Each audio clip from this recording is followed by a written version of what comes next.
مثال سے سمجھاؤں, آپ کے سر میں درد ہے, شریعت آپ کو منع نہیں کرتی کہ آپ پیناڈول استعمال کریں, گولی لیں, لیکن گولی کھاتے ہوئے آپ کے اندر سے آپ کی روح آواز لگائے کہ اللہ یہ گولی کھا رہا ہوں, شفا اس میں نہیں ہے, شفا تیرے ہاتھ میں ہے. یہ سبب ہے, یہ سبب ہے جس کو اختیار کرنے کا ہمیں تیرے حبیب نے حکم دیا ہے. ہم اسباب تو اختیار کرتے ہیں, لیکن ہزار گولیاں کھا لوں, اگر تو نے شفا نہیں دینی تو گولیوں میں شفا نہیں ہے. تمام تعریفیں تیرے ہاتھ میں, تمام کنٹرول تیرے ہاتھ میں ہے. جب وہ اللہ تعریفوں کا حقدار ہے تو پھر یاد کر لیں اگلا سبق کہ معبود برحق بھی صرف اللہ ہے, عبادت کے لائق بھی صرف اللہ ہے. اللہ کے علاوہ کوئی ایسی ہستی نہیں جس کی عبادت کی جائے اور وہ معبود برحق ہو. اللہ نے توفیق دی تو انشاءاللہ اگلی ملاقات میں قرآن و حدیث کے دلائل سے ہم اس بات کو واضح کریں گے کہ عبادت کا حقدار معبود برحق کون ہے. اللہ سے دعا ہے اللہ ہماری خطاؤں کو معاف فرمائے, اللہ ہماری سیاہکاریوں کو معاف فرمائے, اللہ ہمیں زندہ رکھے, ایمان پہ رکھے, موت دے تو اس حال میں دے. اللہ ہم سے راضی ہو, ہم اپنے اللہ سے راضی ہوں. اقول قولی ھذا واستغفر اللہ لی ولکم ولسائر المسلمین فاستغفروہ انہ هو الغفور الرحیم.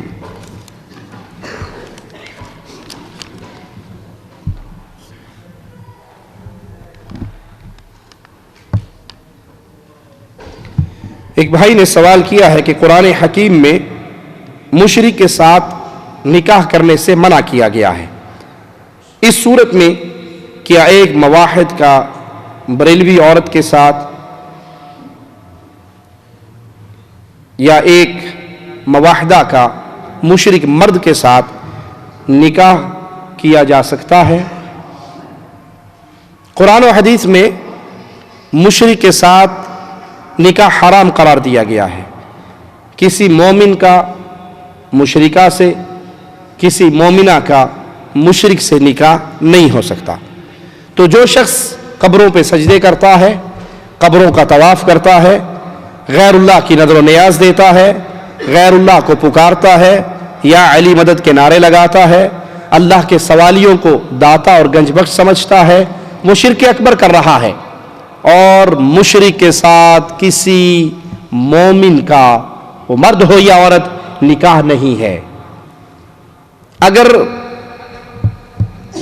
علم نہیں تھا اور نکاح ہو گیا, اب میاں بیوی میں سے ایک فریق مواحد ہے اور ایک فریق مشرک ہے, ایک یا اللہ مدد کہنے والا, ایک یا فرید مدد کہنے والا, ایک اللہ کو پکارنے والا, ایک خواجہ غلام فرید کو پکارنے والا, ایک اللہ کے لیے سجدہ ریز ہونے والا اور ایک لال شاہ کی قبر پہ سجدہ ریز ہونے والا. تو لازم ہے کہ ان دونوں کے درمیان علیحدگی ہو. مومنہ عورت مشرک کے نکاح میں نہیں رہ سکتی, مومنہ عورت مشرک کے نکاح میں نہیں رہ سکتی. مومن مرد حالت شرک پہ رہنے والی عورت کو بطور بیوی اپنے گھر نہیں رکھ سکتا.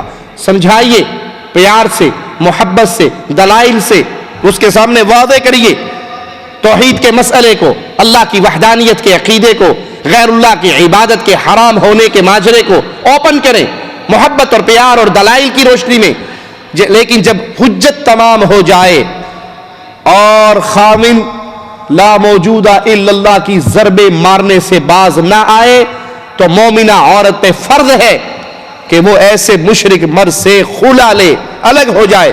اگر وہ طلاق نہیں دیتا تو اس کا حق مہر اسے لوٹا کر قاضی کے سامنے کیس کرے کہ یہ شرک کرتا ہے, میں لوگوں سے زکوٰۃ لے کر اپنا پیٹ پال سکتی ہوں, کسی مشرک کے نکاح میں نہیں رہ سکتی. جی نہیں, جو نکاح ہو گیا جب علم نہیں تھا, جب شعور نہیں تھا, ٹھیک ہے, وہ نکاح ختم ہو جائے گا, اسے ختم کروایا جائے گا. مشرک کے ساتھ مومن نکاح میں نہیں رہ سکتے. قاضی کے پاس باقاعدہ کیس کیا جائے کہ یہ مشرک ہے, میں مومن ہوں, یہ بیت اللہ کا طواف کرنے والا اور یہ لال شہباز قلندر کی درگاہ کا طواف کرنے والا, زمین آسمان کا فرق ہے. مشرک اور مواحد میاں بیوی کے رشتے کے ساتھ جڑ کے نہیں رہ سکتے. مومن کا نکاح مومن کے ساتھ. اور یہاں پر میں خصوصی طور پہ ان والدین سے مخاطب ہوں جو اپنی بیٹی اور اپنے بیٹوں کا رشتہ تلاش کرتے ہوئے صرف ان کے سامنے دنیا ہوتی ہے کہ یہ ڈاکٹر ہے, یہ انجینئر ہے, یہ پروفیسر ہے, یہ مالدار ہے, یہ کار کوٹھی بنگلے والا ہے. اللہ کی قسم کسی فقیر مواحد کو اپنی بیٹی دے دو, کسی لینڈ لارڈ مشرک کو اپنی بیٹی نہ دو. آپ یہ سمجھو گے کہ کسی فقیر مواحد کو بیٹی دے کر میں نے بیٹی کو برباد کر دیا ہے؟ نہیں. 60 سالہ زندگی ہے نا, اوکھے سوکھے نکل جائے گی, گزر جائے گی. لیکن اگر اپنی بیٹی کو آپ نے دنیا کی رنگینی میں ڈوب کر کسی مشرک کو دیا, کسی بدعتی کو دیا, کسی بے نماز کو دیا, تو ہو سکتا ہے آپ کا یہ گناہ قیامت کے دن ہمیشہ کی زندگی کو برباد کرنے کے لیے آپ کے لیے کافی رہے. بیٹیاں گھر بیٹھی بیٹھی کنواری بوڑھی ہو کے مر جائیں, بیٹیاں گھر بیٹھی بیٹھی کنواری بوڑھی ہو کے مر جائیں, برداشت کر لو, صبر کر لو اس ماجرے پر, کوئی بات نہیں. لیکن اپنی کسی مومنہ موحدہ بیٹی کو کسی مشرک کے نکاح میں نہ دو.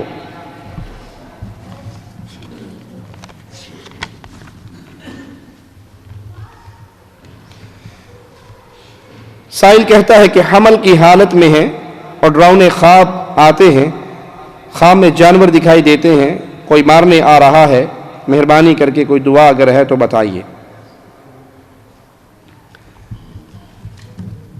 خواب میں ڈراؤنے خواب آنا, رات کو دن کو نیند کی حالت میں ڈراؤنے خواب آنا, سانپ یا بچھو یا زہریلے جانور دکھائی دینا, واللہ عالم اس سے مراد دشمن ہوتا ہے.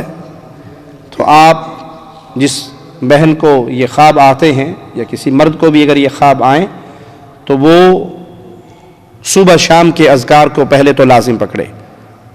فجر کی نماز کے بعد اذکار کرے, کسی سے کلام کیے بغیر 100 مرتبہ لا الہ الا اللہ وحدہ لا شریک لہ لہ الملک ولہ الحمد وہو علی کل شیء قدیر. نماز ختم ہو گئی, کلام نہ کریں اور 100 مرتبہ یہ تسبیح پڑھ لیں. اللہ کی رحمت سے, شیاطین سے, جنات سے, جادو سے اللہ محفوظ رکھے گا. اسی طرح آیت الکرسی پڑھیں. سوتے وقت آپ آیت الکرسی, سورۃ بقرہ کی آخری 2 آیات اس کی تلاوت کریں, سورۃ ملک کی تلاوت کریں. اپنے گھر کے اندر سے تصویریں, گانے, فلمیں, ان چیزوں کو نکال دیں, گھر کو مسلمان گھر بنائیں. پھر بھی اگر یہ نہ جائیں تو روزانہ سورۃ بقرہ کی تلاوت کریں. جس گھر میں سورۃ بقرہ پڑھی جاتی ہے شیطان وہاں پہ نہیں رہتے. ہوتا کیا ہے اکثر لوگوں کے ساتھ الا من رحم ربی کہ جب سورۃ بقرہ پڑھتے ہیں 1 دن 2 دن 3 دن 4 دن پڑھ لیا تو طبیعت فریش ہو جاتی ہے. جو ہی طبیعت فریش ہو جاتی ہے سورۃ بقرہ چھوڑ دیتے ہیں. سورۃ بقرہ چھوڑتے ہیں تو شیاطین کو دوبارہ وار کرنے کا موقع ملتا ہے. طبیعت ٹھیک ہو یا نہ ٹھیک ہو مستقل اس سورت کی تلاوت کرتے رہیں. اور مبارک ہو ان کو جو سورۃ آل عمران اور سورۃ بقرہ کو روزانہ تلاوت کرتے ہیں. قیامت کے دن یہ 2 صورتیں آئیں گی بادلوں کی شکل میں, اپنے پڑھنے والے کو اپنے سائے میں ڈھانپ لیں گی.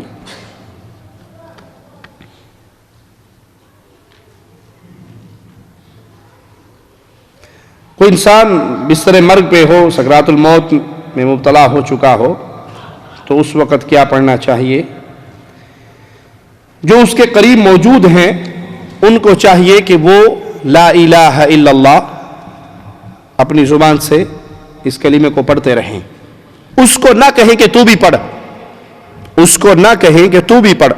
اللہ نہ کرے کہ اس کی زبان سے عین وقت پہ کوئی کفر کا جملہ نکل جائے, وہ کہ میں نہیں پڑھتا, میں نہیں مانتا, موت کی حالت میں ہے. شیطان اس پہ غلبہ کرنے کی کوشش کرتا ہے اس کی زبان سے کفر نکلوانے کے لیے. تو آپ اس کے پاس بیٹھ کے پڑھیں, آپ اس کے پاس بیٹھ کے پڑھیں تاکہ وہ آپ کا سن کے خود پڑھ لیں. اور یہ ہوگا کب؟ جب آپ کی دوستی نیک لوگوں سے ہوگی, جب آپ کی دوستی ان لوگوں سے ہوگی جن کو یہ شعور ہو کہ مرتے وقت کیا پڑھنا ہے. اور اگر دوستیاں رہی, خود بھی گانا گانے والے رہے اور دوستیاں بھی گلوکاروں سے رہی تو اینڈ ٹائم پہ وہ کوئی لطیفہ ہی سنائیں گے آپ کو. نیک دوستی سے ملتا کیا ہے؟ ایک بہت بڑے محدث کا واقعہ تاریخ میں آتا ہے کہ ان کی موت کا وقت آیا. اب ان کے شاگرد موجود ہیں, یہ ان کے استاد ہیں, اگرچہ بستر مرگ پہ ہیں لیکن استاد ہے. اب وہ شاگرد سوچتے ہیں کہ کریں کیا, کیسے ان کو تلقین کریں کہ آپ لا الہ الا اللہ پڑھ لیں, کیونکہ مومن موحد کی زبان سے اگر موت کے وقت لا الہ الا اللہ کا جملہ نکلتا ہے تو حدیث کی روشنی میں اس کا ٹھکانہ اللہ کی جنت بن جاتا ہے. اب پریشان ہیں کہ شیخ کو کہیں کیسے, تو دو شاگرد آپس میں حیلہ کرتے ہیں. جس حدیث کے اندر یہ واقعہ ذکر ہے, یہ خوشخبری ذکر ہے کہ جس کا آخری کلام لا الہ الا اللہ ہوا وہ جنت میں داخل ہوگا, تو ایک شاگرد اس روایت کی سند پڑھنے لگ جاتا ہے, سند پڑھتا ہے اور درمیان میں آ کے ایسے رک جاتا ہے جیسے بھول گیا, اٹک گیا. دوسرا پڑھتا ہے, وہ بھی یہی کرتا ہے. اب استاد بستر مرگ پہ ہے اور وہ سن رہا ہے تو کہتا ٹھہرو, میں تمہیں سند سناتا ہوں, میں تمہیں روایت پوری سناتا ہوں. اب استاد بستر مرگ پہ پڑھا وہ پوری سند پڑھتا ہے اور ساتھ ہی وہ حدیث بھی پڑھ لیتا ہے, اور ادھر اس کی زبان سے لا الہ الا اللہ پورا ہوتا ہے, ادھر اس کی روح پرواز کر جاتی ہے. یہ کرنے کے کام ہیں. آپ کے گرد آپ کے دوست کون ہے اس کو پہچانیے. انسان اپنے دوستوں سے پہچانا جاتا ہے. جنازے کی نماز فرق کر دیتی ہے. آپ کس پانی میں ہیں, آپ کی حالت کیا تھی, آپ کے جنازے کو کندھا دینے والے کون آ رہے ہیں. آج کل تو بڑی خبر اس کی لگتی ہے نا جس کے جنازے میں MNA MPA پولیس فوج وہ ساری پہنچی ہوئی, جبا جی کیا سوڑا جنازہ ہوا ماشاء, بڑی دنیا آئی. وزیر صاحب بھی آئے سن, MNA صاحب بھی آئے تھے. اور حدیث میں آتا ہے کہ اگر 40 مومن مواحد کسی مسلمان کا جنازہ پڑھ کے اس کے لیے اللہ کے دربار میں سفارشی بن جائیں تو اللہ اس میت کے گناہوں کو معاف کر دیتا ہے. آپ کے جنازے میں آنے والے قرآن کے حافظ ہیں یا نہیں, اہل توحید ہیں یا نہیں, اللہ کی عبادت کرنے والے ہیں یا نہیں. وہ کیسے ہوں گے جب دنیا میں آپ کا ان سے رشتہ ہوگا, آپ کی ان سے دوستی ہوگی.